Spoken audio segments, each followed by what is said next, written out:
ന്യായപ്രമാണം ദൈവം നമുക്ക് തന്നത് യഥാർത്ഥത്തിൽ നമ്മളെ രക്ഷിക്കാനല്ല.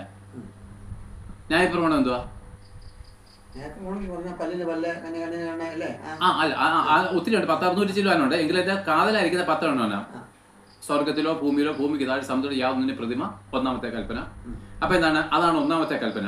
പിന്നെന്താണ്? മോഷ്ടിക്കരുത്, കൂട്ടുകാരന്റെ ഒന്നും മോഹിക്കരുത്, ഇങ്ങനെ 10 കൽപ്പനകൾ. അപ്പം അതിനകത്ത് ഈ 10 കൽപ്പനയിൽ 9 കൽപ്പന മനുഷ്യന് ചെയ്യാൻ കഴിയുന്നതാണ്.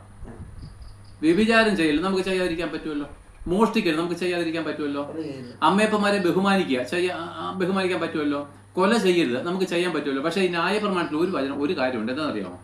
മോഹിക്കരുന്നൊരു കൽപ്പന. മോഹിക്കരുന്നൊരു കൽപ്പന അതിനകത്ത് വന്നപ്പോൾ പ്രശ്നം എന്താണെന്നറിയാമോ? എന്തോ സിസ്റ്റർ, മോഹിക്കരുതെന്ന് പറഞ്ഞൊരു കൽപ്പന വന്നപ്പോൾ അതിനെ ജയിക്കാൻ നമുക്ക് പറ്റത്തില്ല. പറ്റുമോ? ഈ മോഹിക്കുന്ന കൽപ്പന നമ്മുടെ ഹൃദയത്തിന്റെ അകത്തെയാണ്.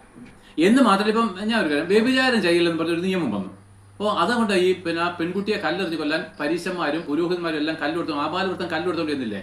ഏതാ? ആ പാപിയായിരിക്കും സ്ത്രീ. ഓർമ്മയുണ്ടല്ലേ? യോഹന്നാൻ 8-ാം അധ്യായം. അപ്പൊ കർത്താവ് എന്ത് പറഞ്ഞാൽ, നിങ്ങളിൽ പാപമില്ലാത്തവൻ കല്ലെറിയട്ടെ.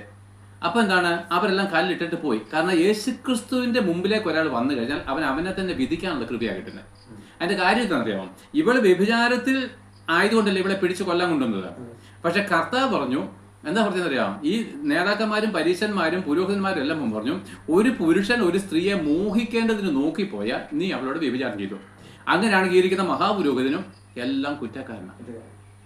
അപ്പൊ പിന്നെ ഞാനിങ്ങനെ കല്ലെറിയുന്നത് മനസ്സിലായോ? അപ്പൊ മോഹിക്കരുതെന്നൊരു കൽപ്പന വന്നപ്പോൾ ഒരു മനുഷ്യനും ഇതിന് രക്ഷയില്ല.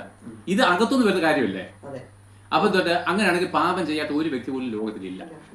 അപ്പൊ എന്താണ്? എല്ലാവരും മരണശിക്ഷയ്ക്ക് യോഗ്യനാണ്. എന്ന് വെച്ചാൽ ന്യായപ്രമാണം എത്ര ആചരിക്കാൻ ശ്രമിച്ചാലും എനിക്ക് ശിക്ഷാവിധി ഉറപ്പാണ്. കാരണം ഈ കൽപ്പന കിടക്കുന്നു.